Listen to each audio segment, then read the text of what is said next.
Whispers Around the World, a Heal Our World book from SufferingWell. Chapter 22, Doorway of Surrender. With a spring in his step, Ken walked up to Ronald's front door, greeted by the sound of an exuberant bark even before he knocked. The door opened and Ronald stood there with a wide grin, stepping aside as Penny, the sleek black lab, bounded up to him, her tail wagging wildly. "Well, someone's excited to meet you," Ronald chuckled. "Come on in, Ken." Ken crouched down, letting Penny sniff his hand before giving her a scratch behind the ears. "She's beautiful, Ronald. What a sweetheart."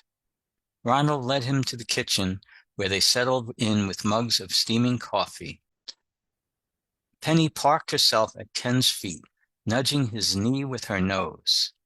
Ken laughed, leaning down to pet her. "I used to have a dog just like her.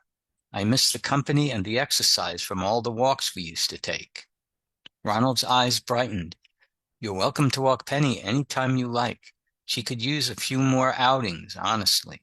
I'd be happy to have the extra help." Ken's face lit up. "Really? I'd love that. Walking a dog is good for the soul." Ronald grinned, grabbing Penny's leash. "Why don't we take her out together? I'll show you the commands she knows." The three of them headed outside, with Penny trotting happily at Ronald's side. As they strolled along the quiet neighborhood streets, Ronald showed Ken Penny's favorite commands: heel, sit, and wait. Penny obeyed each one with eager attentiveness, her dark eyes fixed on Ronald, then shifting to Ken as he repeated the commands. Ken felt a tranquil affection settle over him, a sense of contentment he hadn't experienced in some time. He looked at Ronald with a smile. "Thanks for inviting me over, Ronald. I think Penny and I are going to become fast friends." Ronald gave him a pat on the shoulder. "I'd say you two are well on your way. And remember, you're welcome here any time. Penny would be happy to see you, and so would I." They continued their walk, the sun filtering through the trees, two friends and a faithful companion sharing the simple joy of the morning together. As she painted, Mary Ellen more and more often found herself imagining the faces of children in Sri Lanka, their bright eyes watching her as she mixed colors and explained the magic of a brush on canvas. She pictured their small hands reaching out to touch the cool, smooth bristles, giggling at the way the paint transformed a blank surface into something alive.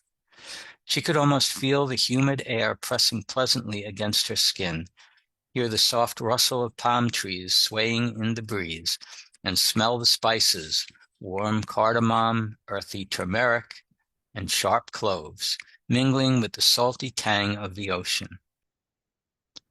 The vision became so vivid that she paused mid-stroke, her brush hovering above the canvas as she closed her eyes. In her mind's eye, she saw herself kneeling beside a child, guiding his hand as he carefully painted a sunburst of color. She could hear their laughter, see the way their faces lit up with joy. The thought filled her heart to overflowing, and she whispered a prayer for the joy she felt certain was waiting for her. "Lord," she murmured, "prepare the way and prepare me." She smiled, opening her eyes to the painting in front of her. Each stroke felt like an act of trust, a step toward the unknown path God was calling her to walk. She didn't know what lay ahead, but she knew the one who had planted this love in her heart. With every prayer and every brushstroke, her resolve deepened. She was ready, not because she felt fearless, but because she trusted that God would meet her in every step, every encounter, every challenge.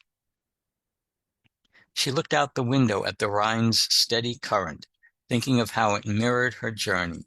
The water flowed faithfully, always moving forward, sometimes calm, sometimes rough. "Yes," she whispered, "I'll follow wherever you lead." The words were as much a prayer as they were a promise, spoken with the quiet confidence of someone who had learned that surrender was the doorway to abundance.